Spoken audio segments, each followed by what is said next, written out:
Harlan Thrombey is a famous novelist that built his million-dollar empire from the ground up. On the night of his 85th birthday, he and his family gathered to celebrate in high spirits. The morning after that, Fran, one of Harlan's caretakers, finds him dead in his study. So, what happened during the party, and why did Harlan suddenly unsub from life? Did he actually off himself, or did someone do it to him?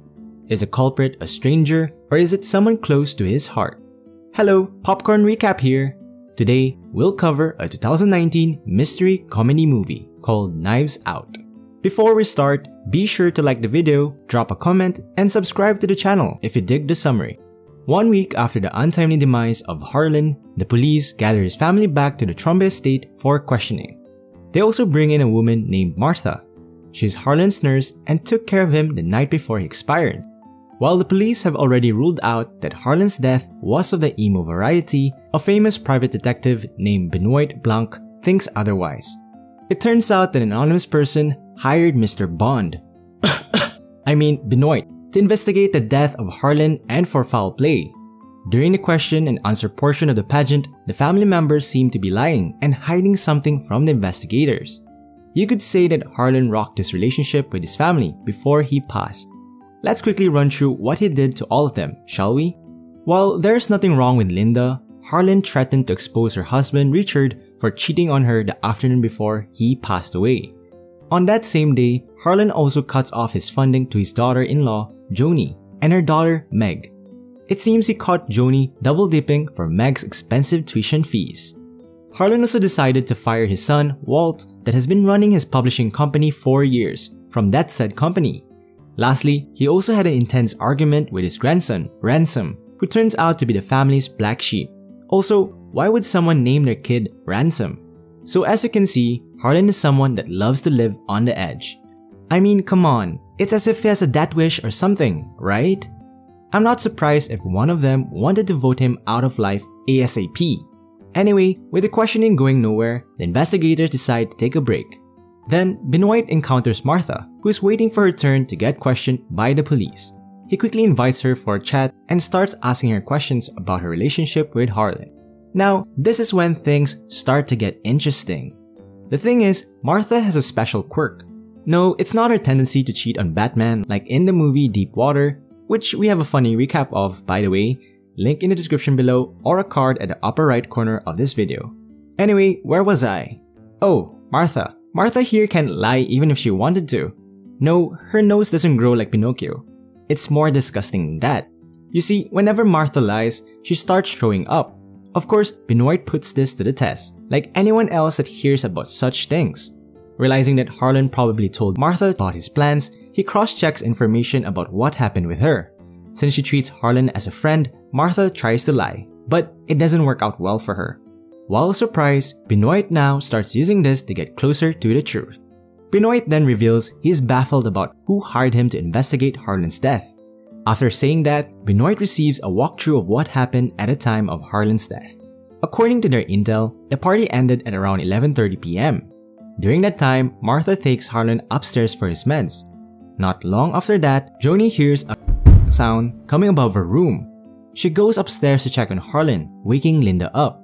Harlan is with Martha and says she accidentally knocked over the board game they play every night. Really? Was it a board he was playing or something else entirely? Anyway, 10 minutes later, Martha leaves and disturbs Linda's sleep. Walt, smoking on the porch with his son, sees Martha go home.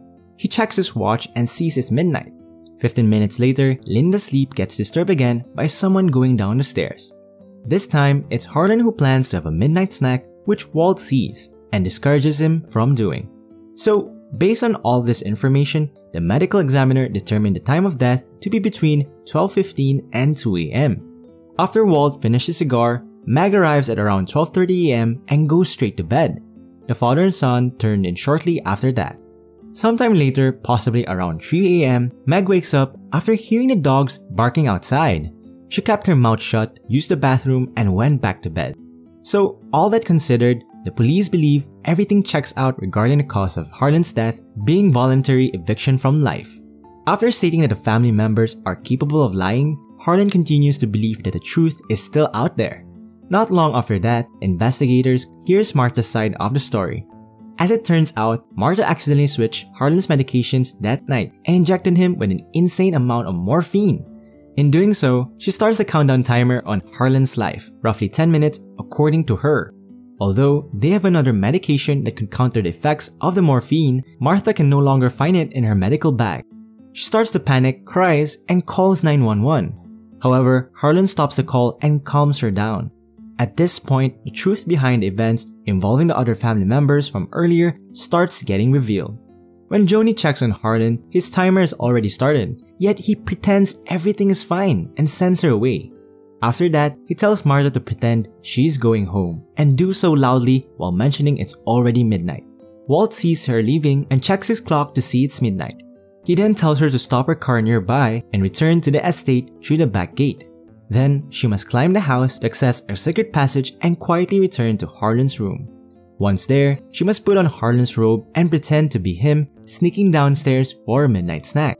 In summary, the camera footage sees Martha leaving and Harlan's family sees him well long after she's gone. With this, Martha goes from suspect number 1 to an impossibility. Why is Harlan sacrificing his life for her? Well, it's because they have an affair. Just kidding.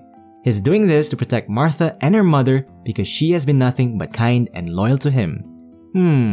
Still kinda sus, right? After a long day of questioning, the Thrombeys gather and do what they do best, argue with each other. Walt and Meg then tell Martha they will continue to care for her like she's part of the family. The night ends with Martha meeting Benoit by the garden and learning that she'll be his tour guide on the estate the next day. During the investigation the next day, Martha spends most of the time trying to get rid of anything that could prove her guilt, while Benoit looks for them. Eventually, Benoit discovers the secret passage after one of the dogs brings him a broken piece of wood. It's the one that fell when Martha climbed the house that night. Despite finding traces of mud all over the carpet next to the secret passage, it isn't enough to implicate Martha. Later in the day, Harlan's lawyers arrive for the will reading. The family members get into a heated argument because of ransom. They are pissed because he didn't attend the funeral but arrived early for the will reading. Long story short, Harlan's will states that he's leaving everything he has to Martha. The news makes everyone lose their minds and starts getting hostile toward Martha. In the end, she leaves the estate with Ransom, who surprisingly seems happy seeing his family in disarray. While the rest of the Thrombey try to figure out how to turn things around, Ransom takes Martha to a diner. There, she tells him the truth about Harlan's death. In response, he decides to help her because he believes it's what Harlan wants. He tells Martha not to give up the inheritance and lay low until things boil over. The next day, Martha gets an unexpected visit from Walt at her home. He asks her to do the right thing and return the inheritance to them. Walt also points out that with the Thrombey's family resources, they can help ensure that nothing happens to Martha and her family. Of course, he forgets that all the resources belong to Martha now, and she doesn't hesitate to remind him of that. After that, Martha receives a blackmail letter from Fran, informing her that she knows what she did last summer. Flustered, Martha takes it and shows it to Ransom. He then points out the toxicology report will reveal the morphine overdose. So they decide to go to the lab and take the original copy. For some reason, the said lab has already burned to the ground, along with the evidence.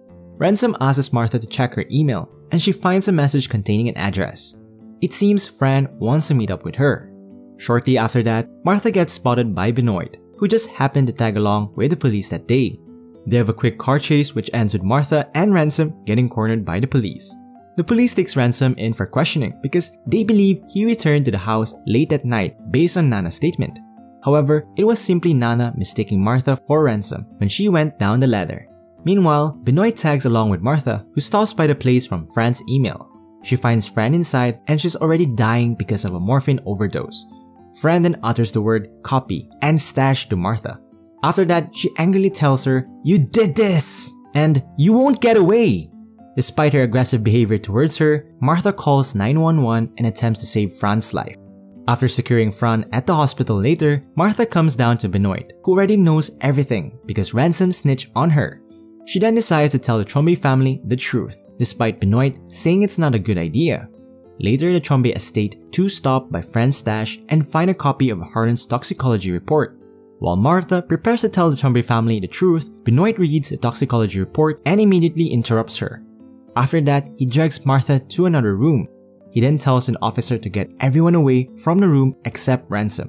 When Ransom arrives, Benoit reveals he's the one that hired him and pinned the death on Harlan on him. It turns out it was Ransom all along. It seems that Harlan told Ransom about his plans to give everything to Martha, and he wasn't happy about it. Frustrated, he pretended to leave early but returned using a secret passage to switch his grandfather's medications and take the antidote away. If you think about it, since Ransom switched the medications, Martha accidentally switched them back to the correct ones. So technically, she was able to save Harlan.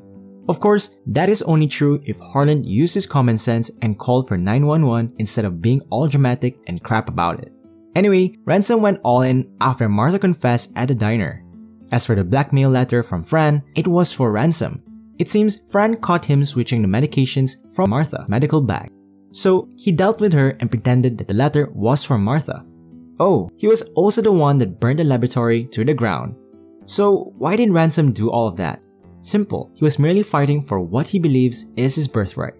Ransom's biggest mistake so far is underestimating Martha's kind nature. He's unaware that Martha tried to save Fran instead of leaving her be. Benoit and Martha used that to make him confess to Fran's murder.